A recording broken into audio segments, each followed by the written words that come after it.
Well, we do, but what we've done for the hot tub room is we've had it completely enclosed. Right. And it's like a vinyl almost, you know, you Oh, could, yeah.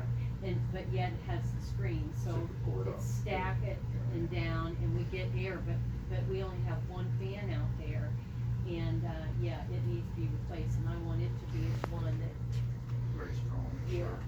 Okay, did you turn this on? That's turned on for you. Yeah, I'll tell you. It's too bad you don't have the fans up inside. I used to, and then I found out that if one of those fans fell out of the ceiling, that person would own half my store. Oh my gosh. My insurance doesn't cover me.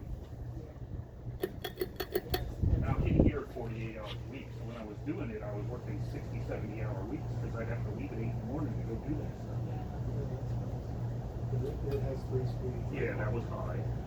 And then when do you want it to go up? I do it in